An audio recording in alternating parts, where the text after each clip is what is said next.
points. We will have a Q&A session at the end of this webinar where you can submit your questions. So to save on time, we're going to be going through all of the content about the challenge, and then we'll have a good chunk of time to answer your questions. So as we go through the content, if questions come up, you can just note them down.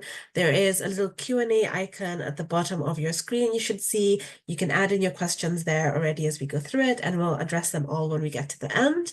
This webinar is being recorded, and we are going to share the recording with you along with the slides and resources after the webinar, so you'll have all of this to refer back to.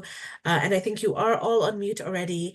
During the Q&A, if you want to speak, you can request permission to speak, and we'll be able to allow you to ask a question live.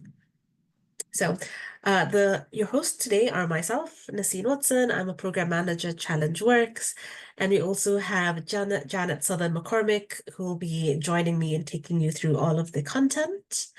And in terms of what we're covering today, we're going to go over what the Sustainable Cities Challenge is for Venice as a whole. We're also going to talk through what we're looking for from the entrance and take you through how to enter the challenge and then answer any of the questions that you have. So by the end of this webinar, you should have a good overview of how to enter, what we're looking for, and also be aware of where you can go to get additional information. So let's kick off and go into what exactly the challenge is. So the Sustainable Cities Challenge aims to harness the power of innovation to improve access to safe, equitable, and sustainable mobility to all. And we're doing that through 3 open innovation challenges that have launched.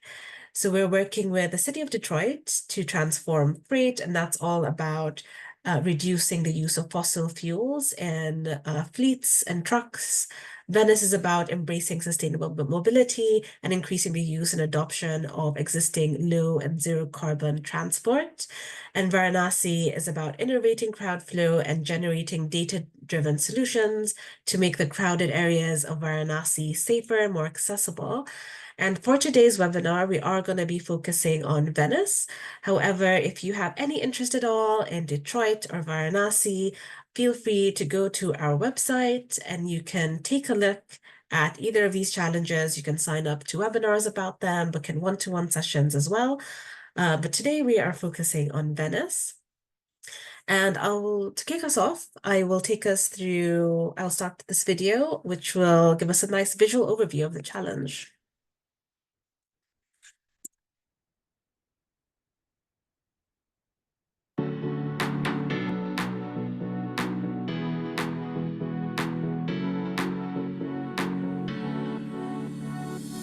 When people move, cities come to life. When we can move more freely, we can achieve more. But how can we continue to make our cities smarter and embrace sustainable opportunities? How can we build the cities of tomorrow, today? The Sustainable Cities Challenge is seeking innovators from around the world to bring innovative solutions that increase the use of low and zero carbon transport. With up to $3 million in funding available, we are seeking plans and technologies that will benefit Venice and cities all over the world. So, as the needs of people evolve, cities can continue to grow with them.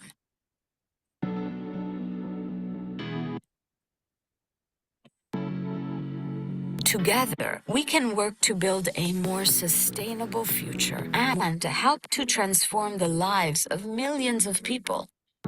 Join us, the Sustainable Cities Challenge.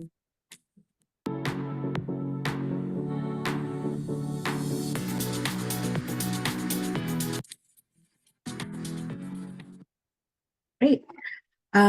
So before we get into a bit more detail of the challenge, we'll take a look at who's involved and who's running the challenge. So we have the Toyota Mobility Foundation. They are our lead delivery partner and the funder. We also have the City of Venice, who is the host city. So they are the ones that are owning this problem and driving for a lot of the challenge. And we also have ChallengeWorks, where myself and Janet work. We are a delivery partner and we are working with the World Resources Institute, who's also a delivery partner in 89 Up, and they are working on public relations and marketing.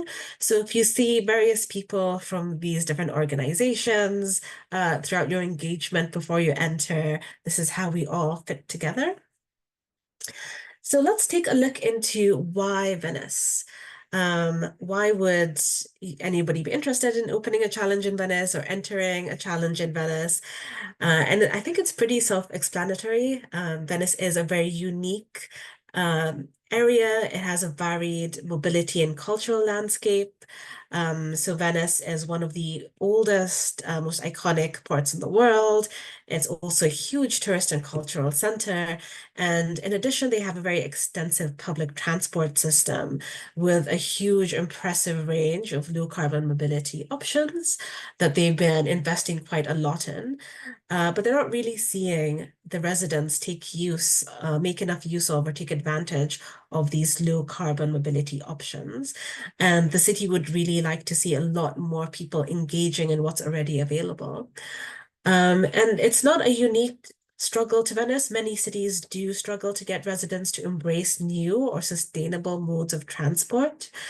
So this all comes together to make a really exciting opportunity because not only do you get to work on a challenge that many cities face, that many areas across the world face, and that we as humanity are struggling with as well. How do we move around more sustainably? You get to do it in an environment that is quite unique and quite different, and hopefully you can create something that is tailored to Venice that can also have a much wider impact across the globe. So we think this is a really exciting opportunity. And within Venice as well, like I mentioned, it is quite unique. We can take a look at what specific opportunities exist in this space. So first and foremost is active mobility, because Venice does have a really extensive cycle lane network that they're continuously expanding. So it's something that they're continually working on, and we can expect it to only get better and bigger. So there's a huge opportunity to come in and get people to cycle more, to walk more. In addition, this isn't unique to Venice, but in most cities, people do tend to take a lot of shorter trips that are 15 minutes or less by car or other modes. And so there is an opportunity to engage people in active mobility, to get them excited about it, to understand their barriers around it, and to promote this as a way to move around Venice.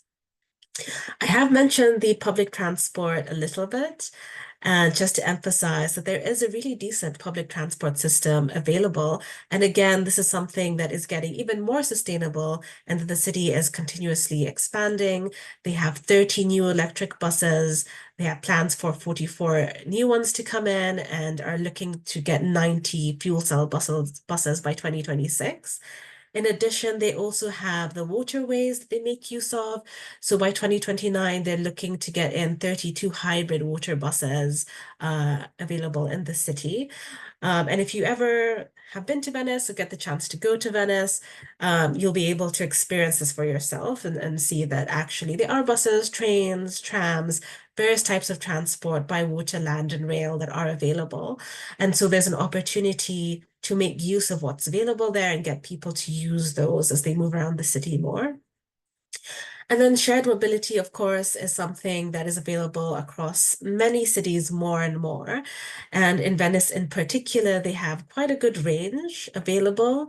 So they're working with various companies to provide bikes, scooters, so the micromobility services, but they also have a pioneering car sharing service. That is the first of its kind in Italy, so that's something as well that's available. So as you can see, there are lots of different opportunities available to innovators who can come in and engage with users and get them to adopt different forms of mobility. So now that we have the background of Venice, of the opportunities that are available, let's take a look at our call to action to you as innovators. So this call to action, our challenge statement, articulates the aims of the challenge and it describes our desired outcome. And we're going to break this out a little bit and explore it, but it's worth looking at it as a whole. So I'm just going to read it out because this is a very important aspect of the challenge. We're looking for innovators to create solutions that change behavior, increasing the use and adoption of existing low and zero carbon transport modes in the city of Venice, with a focus on the mainland and motorized islands. The solutions must address at least one of the following, so increasing active mobility, increasing public transport use, or increasing the usage of shared mobility. And any of the proposed solutions must take into account the motivational aspects of behavior change. So we already kind of looked at those three bullet points, the active mobility, public transport, and shared mobility, and the opportunities that exist within Venice within those three different bullet points. But if we take a look at other aspects of this challenge statement, the first is that statement around the mainland areas of Venice, not just the islands. So the historic island of Venice is already very walkable. It's pretty much impossible to do anything but walk. I think even cycling is pretty difficult. So of course we are looking at the mainline areas, the motorized islands as well, areas where people do move around with more variety and where people might not be utilizing the sustainable options as much as possible. So on my screen, you can see a map of what those areas are. And just to say that we understand that many solutions may just be general across the whole of Venice. However, you might want to focus on a specific geography and a specific neighborhood, and that's also perfectly reasonable and acceptable. So you can always refer back to this. We have it in our handbook. Take a look at what those areas are and always let us know if you have any questions about them. But it should be pretty straightforward that these are the regions we're looking at. We also mentioned the motivational aspect of behavior change, and we got this from the COMB, the Capacity, Opportunity, and Motivation Model for Behavior Change, which is quite a common model that's used across many different fields when talking about behavior change. And so we're using this model simply to have a shared language because there are many different ways to talk about behavior change. There are many different ways that different experts and lots of different jargon everywhere. So this is the framework that we have chosen and selected to use. So when it comes to capability, that's all about asking, can the behavior be accomplished in principle? And you can take into account the physical capability. So am I physically able to go and do something, but also the psychological? Do I have the time? Do I have the energy to engage in something? Opportunity is all about, is there sufficient, opportunity for the behavior to occur? What external factors might influence that behavior? So again, the physical comes into play. Do I have the physical opportunity within the day to actually go and engage in a behavior? Is it socially acceptable, or is there like a social or cultural timeline or event that gives me the opportunity to engage in a behavior? And then finally, motivation. Is there sufficient motivation for the behavior to occur? What are the internal processes that influence decision-making and behavior? And this is, again, a lot more internal about the automatic like habits that we have, also reflective, the decisions that we make. And so while we are focusing more on motivation, you'll notice that these three overlap quite a bit. So that doesn't mean that if your idea or solution has a bit of capability or opportunity in it, that it's not relevant. There is a lot of overlap. However, we are not as focused on the physical aspects of this. So for example, we're not looking to increase the number of buses that are available, or to increase a person's maybe physical strength to be able to walk or something. We are looking a little bit more at that motivational aspect because the idea is that all of the sustainable mobility already exists, but we want to get people to start engaging with it more and using it more, which is why we're focusing that area. Um, and then in terms of the types of different solutions that exist, I'm going to hand over to my colleague Janet to take us through the section.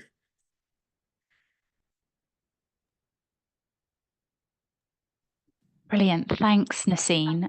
Hopefully you can all hear me. Great. The types of solutions that exist at this point, in terms of the solutions that we're expecting to be submitted, we're really looking at valuing impact over the how. So what that means is that we're actually open to a huge range of approaches, technologies, and solutions. And these are listed here on the screen, as you can see. And I'm not going to go through every single one of these, but as you can see, for example, gamification, what could this actually look like? So we could have a solution that's looking at gamified commuting. So that might be a mobile app that gamifies commuting using low or zero carbon modes. So users could maybe earn points, they could earn rewards or badges for choosing sustainable options like walking or cycling or using public transport options. There could be some integration of social features for competition between users, as well as opportunities to collaborate with local businesses for rewards. So that's just one example. But you can see other ones on there include things like nudging, employer or school schemes, AI and machine learning, citizen sensing. So there are lots of different opportunities here, but this is not an exhaustive list, and we're definitely open to the variety of opportunities, solutions, and ideas that you might be able to come up with. So let's jump on then and move on to why should you enter? Obviously, there are lots of different benefits for you, but in terms of the Open Innovation Challenge and what that actually provides, these types of challenges are designed to support innovators like yourselves as you're creating something new, as you're adapting an existing solution you have to a new context, or possibly even scaling up a solution to work across a broader geography, region, or different sector. So in the context of this Venice challenge, really you'll be getting support along your journey as you develop, test, and demonstrate your solution. So there are 4 buckets of benefits that really you'll be accessing as a successful participant in this challenge. The first is funding.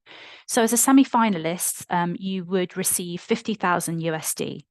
As a finalist, you'd receive up to 130,000 USD. And if you are selected as one of the winners, and we could have up to 3 winners, you would have a share of up to $1.5 million.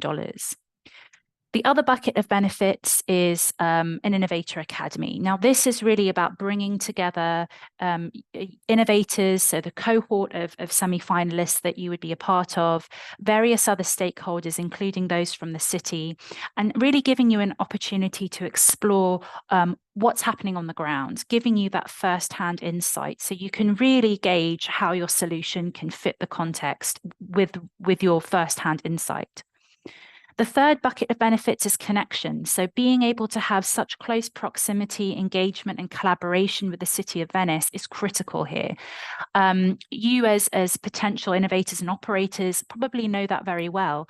The city is a very important, if not the most important stakeholder. And so being able to have that engagement and ongoing collaboration opportunity is really important, as well as being able to get access to wider key stakeholders that are part of the city's network. And then the final bucket is this resources and training. So being able to have access to a slew of data and experts who can provide specialized training on offer. So that's a sort of snapshot of what you would be provided with should you be successful in participating in this challenge. So if we move on to the structure and timeline. We've mapped out on the screen here what this timeline is for the duration of the challenge. I'm going to speak specifically to the first part of this, which is really the launch, the deadline, and then the selection of the semi-finalists. So really, we're currently open for entries, and we've launched on the 11th of June. So we have a few in already, but we're looking forward to receiving even more ahead of that deadline on the 30th of September this year. The 3 stages of this challenge include a semi-finalist stage where we'll have up to 10 semi-finalists selected, and that period of work that the semi-finalists will be moving through is from November of this year to March of next year. We will be expecting to contract with these semi-finalists to participate in the challenge, and you will have to sign an agreement with the Toyota Mobility Foundation within a week of being notified of being a successful candidate. As a semi-finalist, you'll receive a grant of up to $50,000, and you will use that as part of your solution development and relationship building. In the second stage, we have the finalist stage, and here we'll have up to 5 finalists, and that will take place between May of 2025 and December of 2025. And each of those finalists, if we have up to 5, will receive a grant of up to $130,000 each, again, to help with their solution demonstration and refinement. And then the final stage is the selection of the winners, and we will be selecting up to 3 winners in March of 2026. And from that point on, the winners will be expected to further implement their solution with the City of Venice from March 2026 onwards.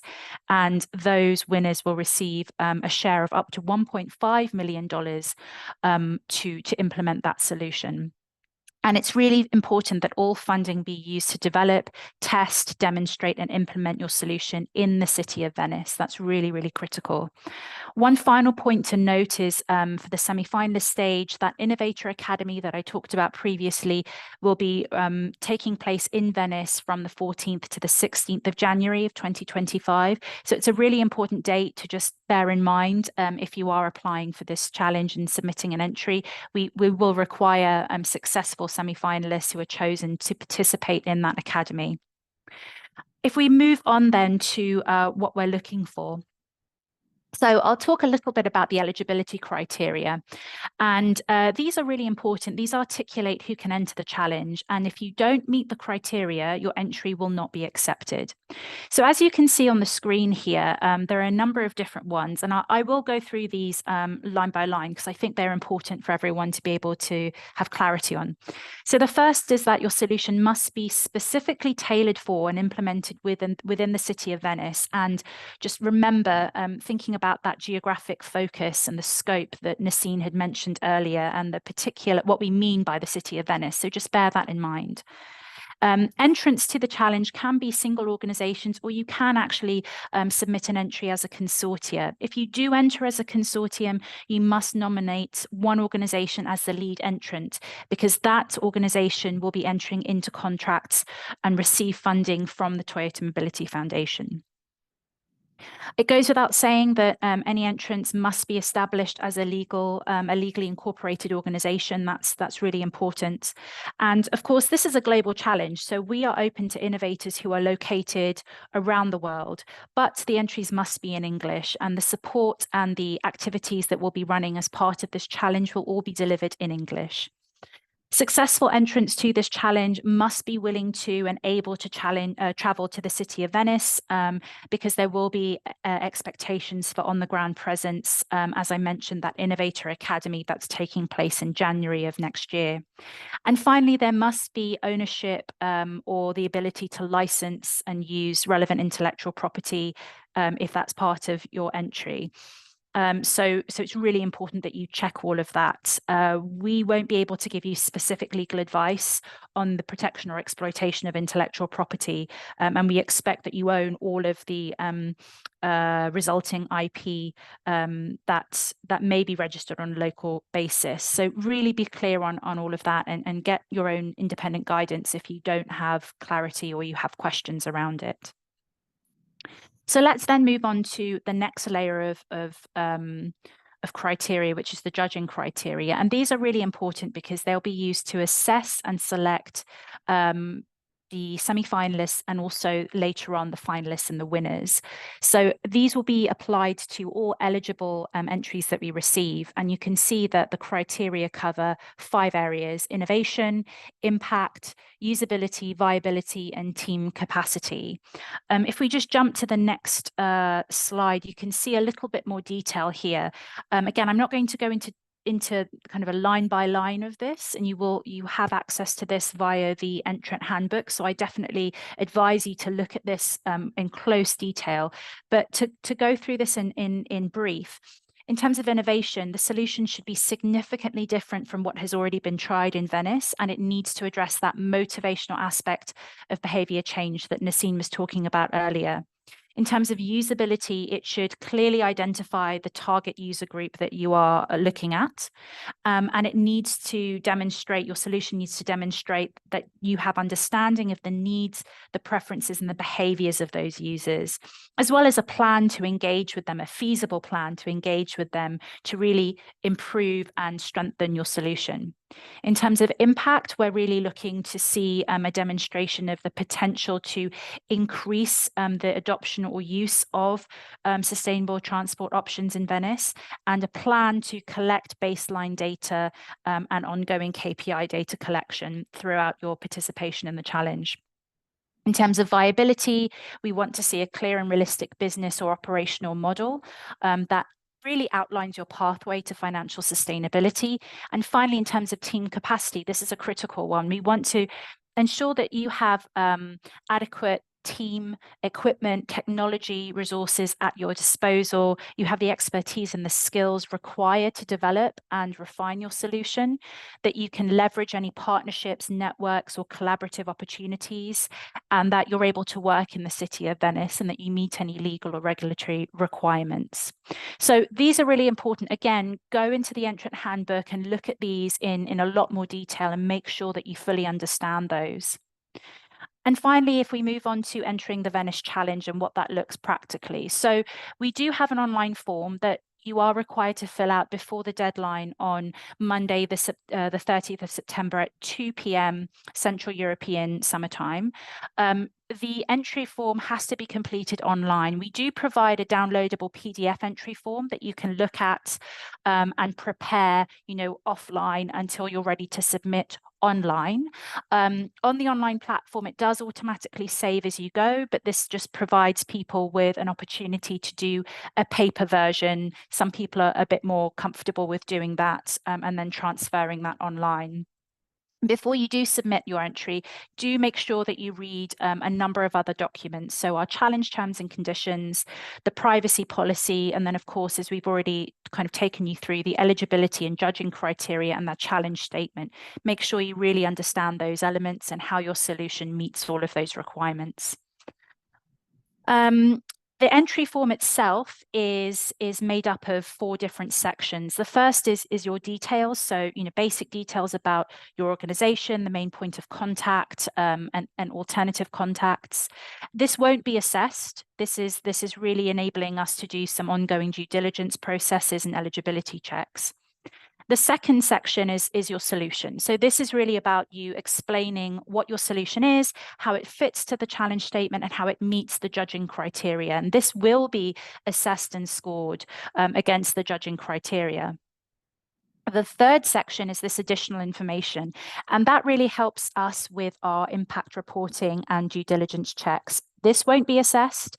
But again, it's really helping us to understand the impact of this challenge and also enabling us to conduct our due diligence. And then the final section is this declaration where you'll be asked to confirm that everything you've provided is true and correct to the best of your knowledge. This won't be assessed against the criteria, but is required in order to submit your entry.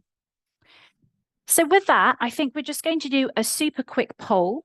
This is just to be able to sort of get a bit of a temperature check to understand if people feel comfortable with what we've shared on the webinar so far. We understand it's a lot of information for you to be able to absorb. So this is just an opportunity to see how people are doing, and then we can move into the Q&A session. So you'll see a couple of, there's a question up here, so it would be good if you could all start following through. I think actually there are 3 questions. So please feel free to start answering those, and we can just get a sense of how the group is feeling.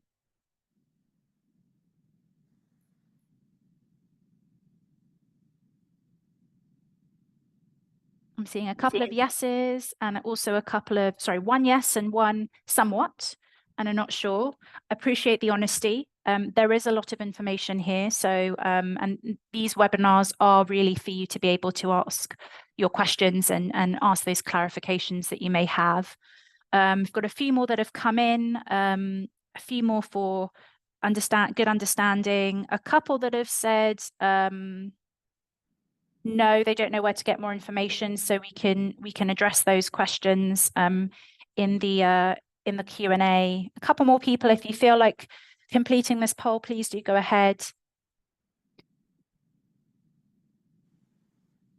Great. I think we've got most people on the line. So why don't we go ahead and close that? And then what we'll do is we will move through to the Q&A. So I guess one of the questions, one of the answers to the questions was that they weren't sure where to get information or further information on the challenge. So I guess let me start off with that. And I think this really connects to what you see on the screen here. If you visit our website, you can get a whole host of information. So first of all, there is our entrant handbook, which we've been talking about and referencing throughout the presentation so far. This is really your main port of call to be able to answer all the questions you might have. It links to all other relevant documents, including the terms and conditions, the privacy policy, but also talking through the various criteria and the challenge statement. Please do go back to that. That will have most, if not all, of your questions answered. But of course, we have other opportunities and ways of you gathering information. You can sign up for another webinar like this. You can also book a one-to-one with one of our team members. We have a number of those between now and the deadline for entries. So you can sign up for a 15-minute one-to-one, and we can go through any specific questions for you, your organization, and your solution. We also have a number of different FAQs listed on the website. So again, when you click on our website, you'll be able to go through standard questions that we receive, and you should be able to find responses to that. And of course, if you have any other questions or you have trouble submitting your entry, you can always email us at info@sustainablecitieschallenge.org. Please do email us by the 16th of September, because after that date, we may not be able to respond to you in time for you to submit your entry. So hopefully that answers the person's question around where to go to get more information about the challenge. But why don't we then move on to the Q&A and open us up for more questions that might be coming through. So please do use the chat function. And I think my colleague Iqbal is kind of fielding that. And of course, we can take people off mute if they would like to ask their question verbally versus via the chat.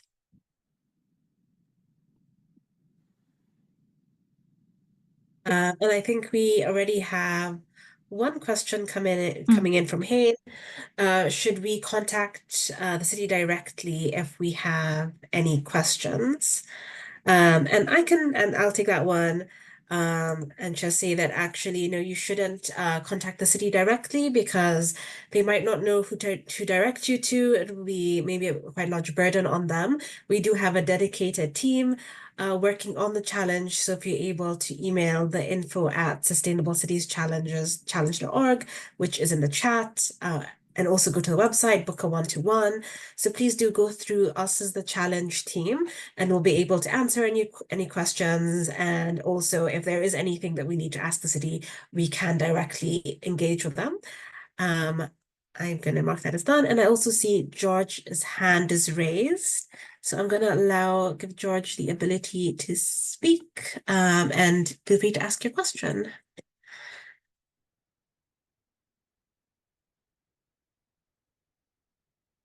Hopefully you can hear me. Thanks a lot for the presentation. Just a question about the actual form that the submissions of the innovations will take. Would, for example, the gamification example that you gave, if one were to submit that as the solution, would that solution be in the form of, say, coming up with a game and presenting that as, say, a download for the city to use, or instead would it be presenting, I don't know, a report and a summary of how in future, in the next 2 years, you would develop that, because between now and September, that's not necessarily much time to come up with the finished product. Do you see what I mean? Are you looking for the end products to be presented, or just the description of how you would get there? Thank you. Please, start off, and my colleagues definitely feel free to come in. So what we'd be looking for you to do is to present how you would develop that over the life of the challenge. And just to say that we are looking for solutions to be able to be financially sustainable by the end of the challenge, or have a plan for that by the end of the challenge that's reasonable. So it's not that you are creating something for the city itself to then go and implement. So this isn't the city looking to like procure something directly from you. It's more you developing something for the residents that meet the impact that we're looking for in the challenge. And of course, there's always that opportunity to build a relationship with the city and work through how to engage with them and collaborate with them going forward, even once the winners are selected. And that will be an ongoing conversation between you as the innovator, the city, and TMF. So it isn't that you're developing something that the city or TMF is just going to go and take from you and run away with and implement. It is your solution, your company, that you are building out and developing. So if you don't have a solution yet and you're starting from an idea, you would need to put together a plan that's reasonable and how you're going to build that through the challenge, how you're going to test it, and how you're eventually going to implement it. We do expect a lot of innovators to have something already. That doesn't mean if you're early stage, you can't enter, but if you do have something you're working on as well, you can just talk about how you're going to adapt that to Venice itself. So if you're early stage, a plan on how you're going to build it, develop it. If you have a solution, how you're going to adopt it and adapt it to Venice, the context of Venice. Does anybody else on my team have anything to add? No, nothing else. I think hopefully, George, that answered your question, but if you do want further clarification, just let us know.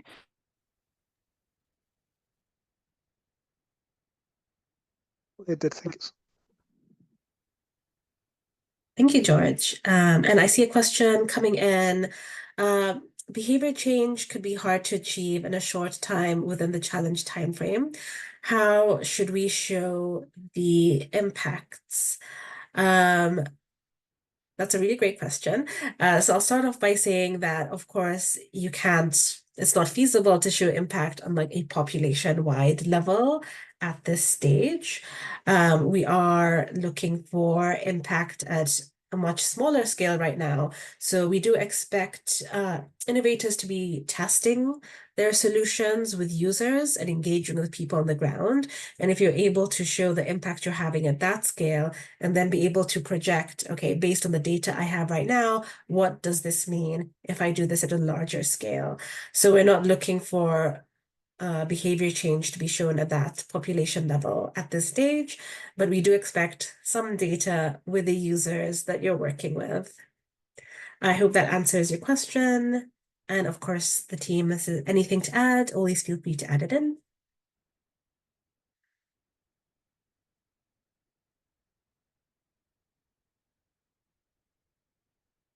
Great. Any other questions? I might just stop sharing my screen.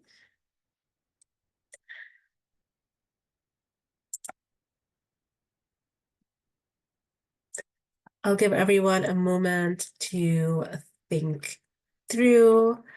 I do have another question here. Can I enter with more than one solution? I'm going to give that to Janet to answer. So thanks for that. You can submit more than one entry to the challenge. It's unlikely that you would be selected for more. It's unlikely that both would be selected, but you are able to submit multiple entries if you have multiple solutions, for example, and you want to see whether one or more of them could be useful. So yes, short answer, yes, you can apply with more than one entry, but please make sure you do a separate entry for each solution. Thank you. Great. Just a reminder, everyone, you can put in your questions or raise your hand or request to speak. But I'll go through a couple of more questions I have here. One is, how can I get feedback on my entry? And to let you know that you can book a one-to-one session, like we mentioned. So we're not going to be able to provide direct feedback on, like, if you send us a written document and adding feedback in. But if you are putting together an entry, you want to get our thoughts on it, definitely book a one-to-one later on. You can even proactively book one for a little bit closer to the entry deadline, and we'll be able to answer your questions. If you want to explain your entry to us, we can give you advice within the realms of the challenge. Of course, we don't make the decision, a judging panel makes a decision. So we can't tell you exactly what to do, but we can tell you more about the judging criteria, about the structure of the challenge, and how that aligns to your entry.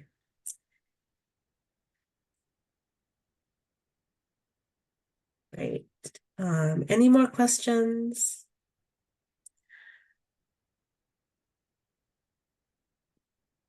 I think I just have one more question here, and then if there's nothing else, we can probably close out. We've got one more I that's see come one. through.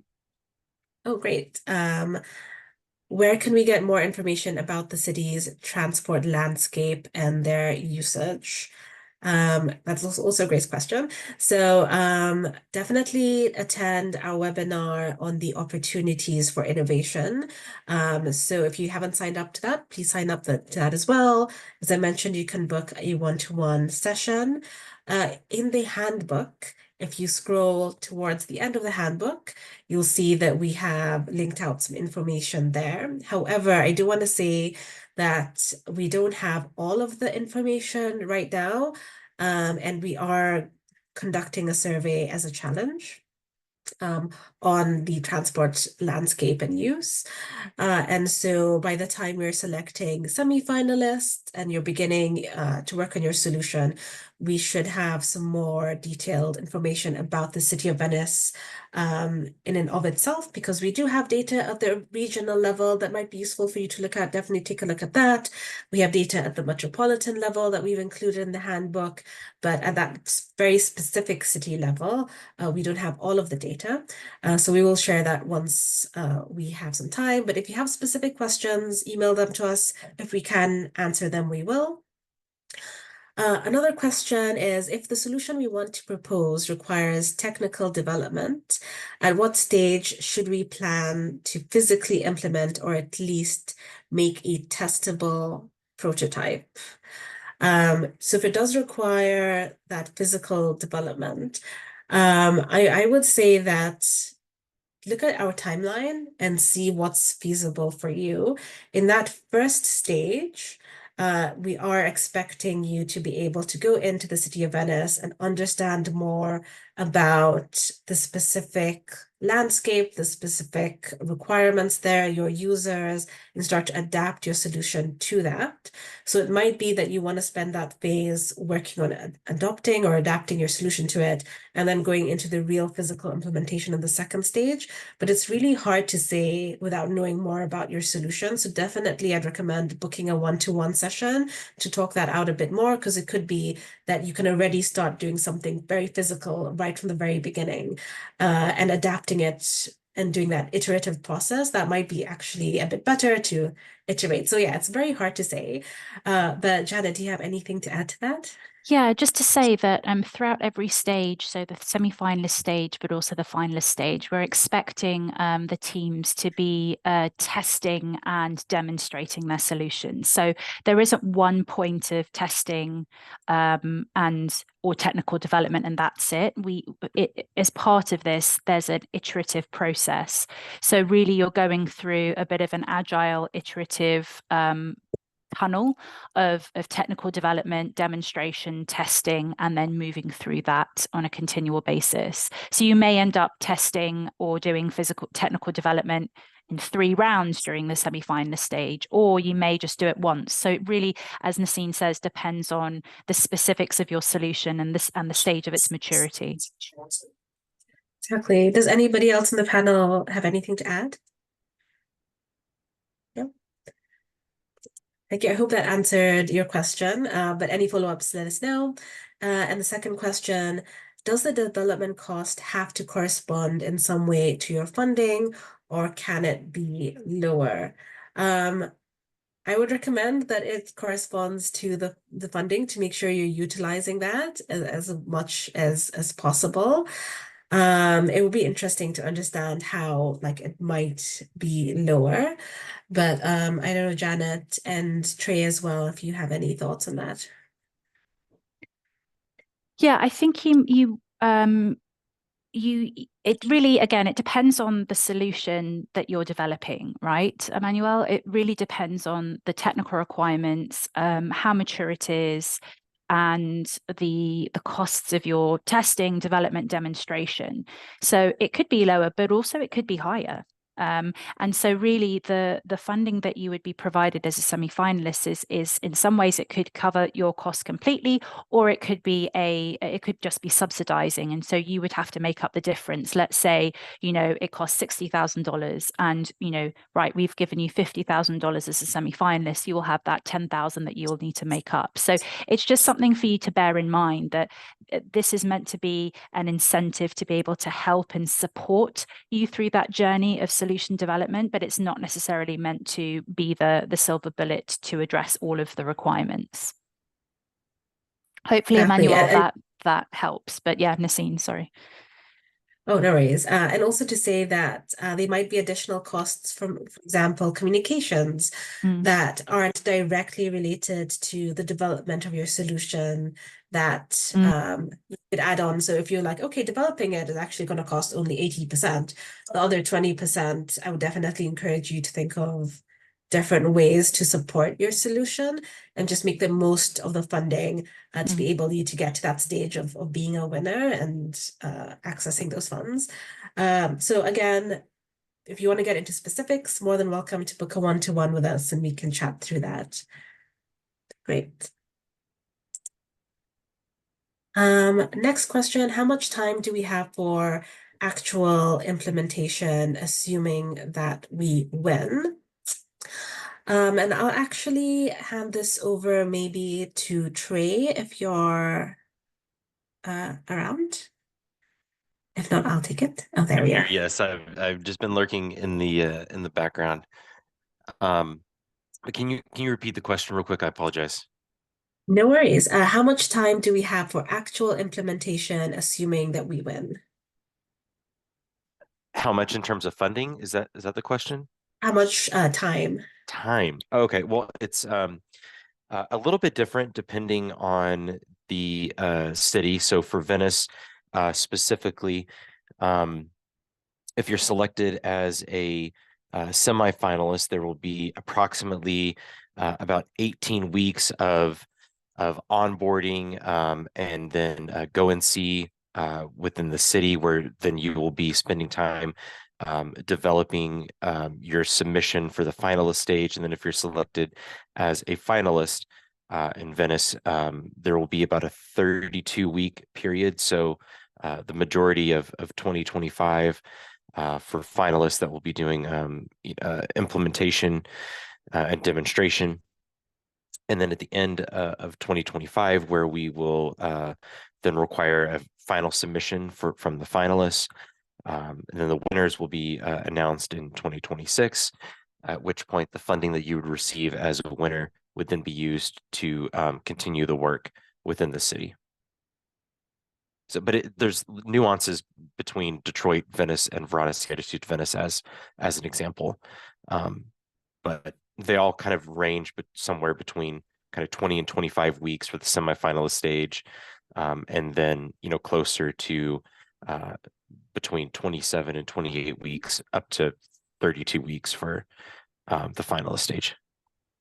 And Trey, in terms of post challenge, so for example, the up to 3 winners, what's the kind of anticipated view of that timeline? So from March 2026 onwards.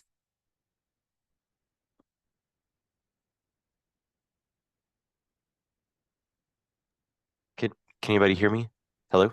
Yeah, now we can. Sorry, I think you gone on mute. Yes, I got the notification popped up that my connection was unstable, so I apologize for that. The expectation is that the funding would be used to scale and continue the work in each city. There's no particular timeline associated with that, but the agreement that you would sign with TMF stipulates that the funding that you receive as a winner is to be used for implementation purposes in that city. Great, thank you, Trey. And we have a question from Julia. Will you be able to connect us to different mobility providers in the city for technical integrations? So in terms of building relationships and making connections at this stage of the entry stage, we wouldn't be able to directly connect you to like any specific providers. However, you're welcome to try and make different partnerships and connections. Also to say that once you are selected as semifinalist, that stage is when we would start to build those connections and make introductions for you. However, having said that, there is no guarantee that once you're selected as semi-finalist that you'll be able to form a partnership with anyone. It will be just us making connections so you can ask questions, so you can get to know people, and then you will need to be pretty proactive in terms of actually forming these relationships and partnerships yourself, especially if you do want to enter with the partner. But I hope that answered your questions. Also, anyone else from the panel have anything to add, definitely chime in.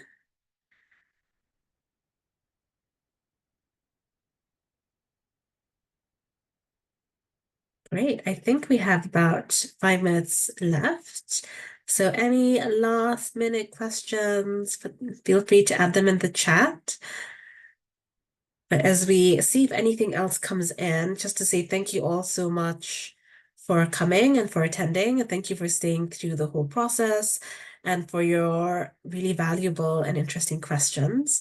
In terms of next steps, we are going to be sending out an email with a recording of this webinar so you can go back and watch it.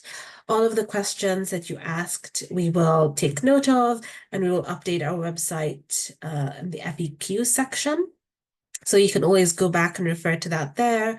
And as always, please feel free to email us, come to other webinars, book one-to-ones. We're always open and welcoming to anybody that needs any support to put together the best entry possible. Great. And with that, I guess, thank you, everyone. I think we can close it here. And hope you all have a great rest of your day. Thanks, everyone. Bye, everyone. Thank you. Thank you. Goodbye. Thank you.